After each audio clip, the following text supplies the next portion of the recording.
वक्रोक्ति अलंकार दो प्रकार का होता है। एक होता है काकू वक्रोक्ति, काकू वक्रोक्ति, और एक होता है श्लेष वक्रोक्ति। ये श्लेष अलंकार नहीं, ध्यान दीजिए। अगर मैं कोई बात कह रहा हूं, मेरे बोलने में कुछ त्रुटि हो जाए या आपके सुनने में कुछ त्रुटि हो जाए, उस त्रुटि की वजह से आप दूसरा को समझ जाएं, तो यहां पर कोई नायक अपनी नायिका से कह रहा है कि प्यारी तुम आज, वामा का मतलब होता है टेढ़ा, वामा का मतलब होता है टेढ़ा। कोई नायिका है जो इतरा के चल रही है, वो अपनी चाल टेढ़ी करके चल रही है, तो वो क्या कह रहा है कि प्यारी काहे आज तुम वामा हो कतराती, यानी कि टेढ़ी हो के टेढ़ी चाल क्यों चल रही हो। गुड मॉर्निंग फ्रेंड्स, कैसे हैं आप लोग? First class. अलंकार हम लोग देख रहे थे ना, अलंकार का टॉपिक चल रहा था। पिछले वीडियो में मैंने यमक अलंकार आप लोगों को बताया था। यमक अलंकार जैसा कि सब लोग जानते हैं बड़ा आसान सा अलंकार होता है, लेकिन उसमें एक बारीकी थी कि यमक अलंकार दो प्रकार के होते हैं। कौन कौन सा? तो अभंग यमक मैंने बताया था और एक सभंग यमक बताया था। अभंग यमक और सभंग यमक, ठीक। वो क्या होता है, अभंग यमक किसे कहते हैं, सभंग यमक किसे कहते हैं, ठीक। ये कैसे पहचानेंगे, पिछले वीडियो में पढ़ा हुआ है, आप लोग जाके देख लीजिएगा, ठीक है। आज उसी अलंकार की अगली कड़ी में एक दूसरा अलंकार देखा जाए, वक्रोक्ति अलंकार।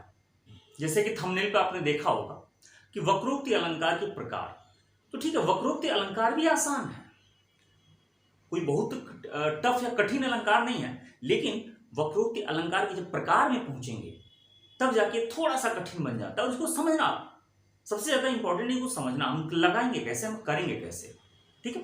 रटना नहीं होता हिंदी में, पेपर पेन लेके बैठिएगा और जो मैं समझाऊंगा उसको बाकायदा नोट्स बनाते चलिएगा, ठीक है।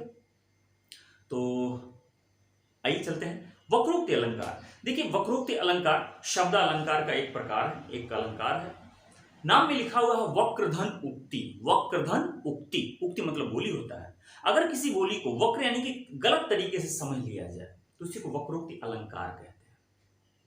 फिर सुनिएगा मैंने क्या कहा।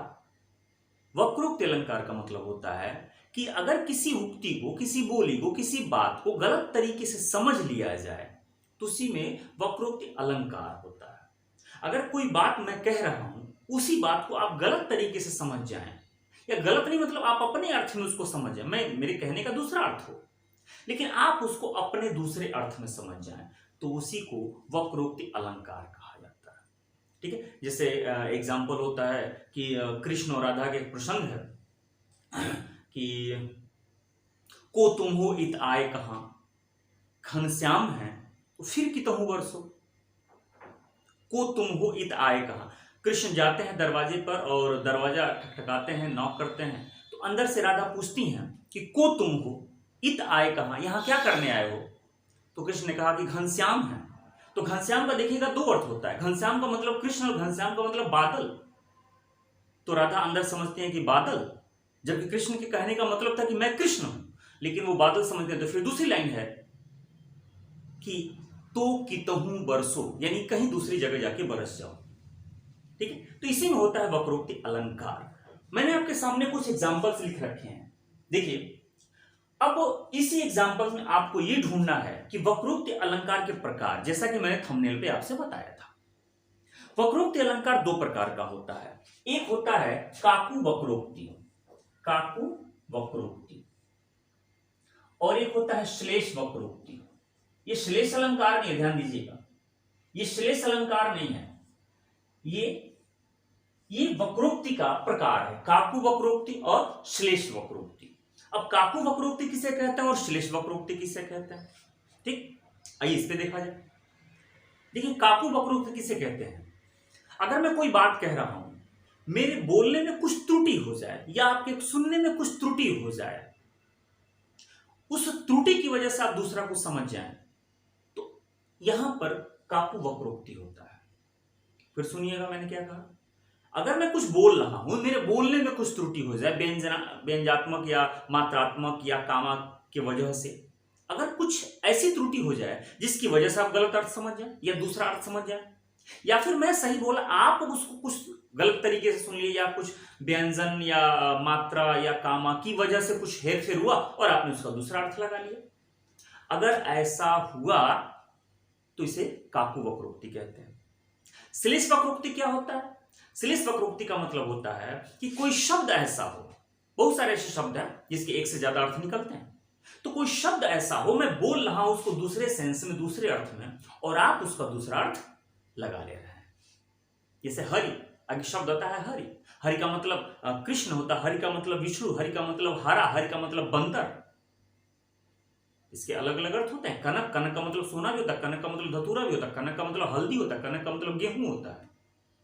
ऐसे ही सारंग, सारंग के ढेर सारे अर्थ होते हैं। तो कोई ऐसा शब्द मैं बोल रहा हूं किसी दूसरे अर्थ में, आप उसका अर्थ दूसरा कुछ लगा लें, यहां पर श्लेष वक्रोक्ति होता है। ठीक है, उम्मीद करूं कि दोनों बातें समझ में आई, एक काकु वक्रोक्ति और एक श्लेष वक्रोक्ति। अगर मेरी बात समझ में आई हो तो वीडियो को लाइक कर दीजिएगा और शेयर कर दीजिएगा। ठीक है, चैनल पर अगर नए हैं तो सब्सक्राइब जरूर कर दीजिएगा। आइए इस एग्जाम्पल में थोड़ा सा देखा जाए। मैंने लिखा हुआ है, उसने कहा जाओ मत बैठो यहां, मैंने सुना जाओ मत बैठो यहां। देखिएगा, ये अभी मैंने काकु वक्रोक्ति आपको बताया है, काकु वक्रोक्ति का बढ़िया एग्जाम्पल है ये। उसने कहा जाओ मत, यहां पे कामा है, उसने कहा जाओ मत बैठो यहां, मैंने सुना जाओ मत बैठो यहां। एक कामा की वजह से कहने और सुनने वाले में थोड़ा सा फर्क हो गया है। मैंने क्या कहा था कि जाओ मत, यानी कि मत जाओ, बैठो यहां, तुम यहां बैठो, लेकिन फिर क्या है, सुनने वाला क्या सुन रहा है कि मैंने सुना जाओ मत बैठो यहां। एक छोटी सी त्रुटि की वजह से कहने वाला दूसरा कुछ कह रहा है, सुनने वाला उसका दूसरा अर्थ लगा ले रहा है, तो यहां पर होगा काकु वक्रोक्ति। ठीक है, सुनने वाला कुछ और कहे, सॉरी कहने वाला कुछ और कहे और सुनने वाला उसका दूसरा अर्थ लगा ले, यहां पर भी वक्रोक्ति होता है। लेकिन कौन सी वक्रोक्ति? अगर किसी त्रुटि की वजह से ऐसा कुछ होता है तो वहां पर काकु वक्रोक्ति होता है। आगे देखिए, कौन द्वार पर? राधे मैं हरि। फिर वही कृष्ण और राधा का प्रसंग है ये, कि कौन द्वार पर?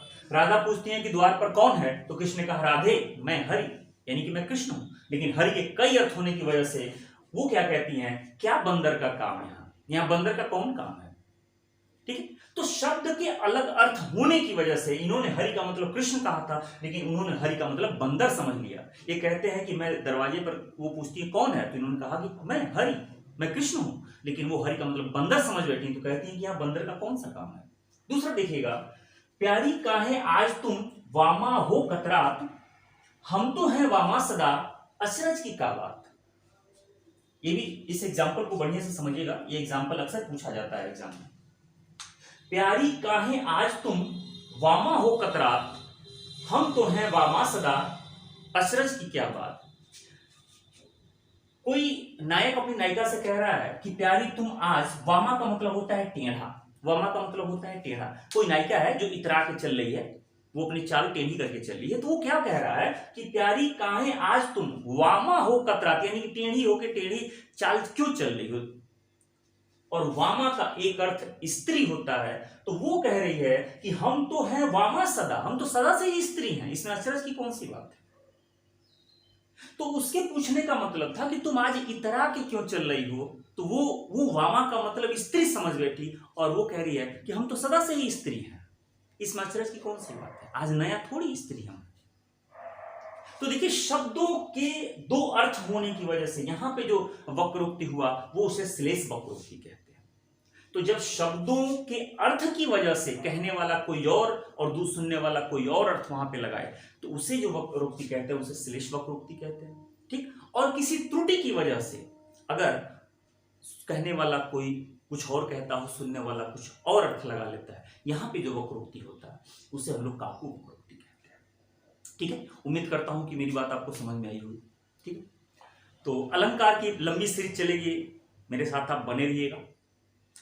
उम्मीद करूंगा कि अभी तो शब्द अलंकार है, अर्थालंकार पे चलते हैं। आपको लगभग एग्जाम में, किसी भी वनडे एग्जाम में जितने भी अलंकार हो सकते हैं वो सारे अलंकार में आपको तैयार कराऊंगा, मेरे साथ बने रहिएगा।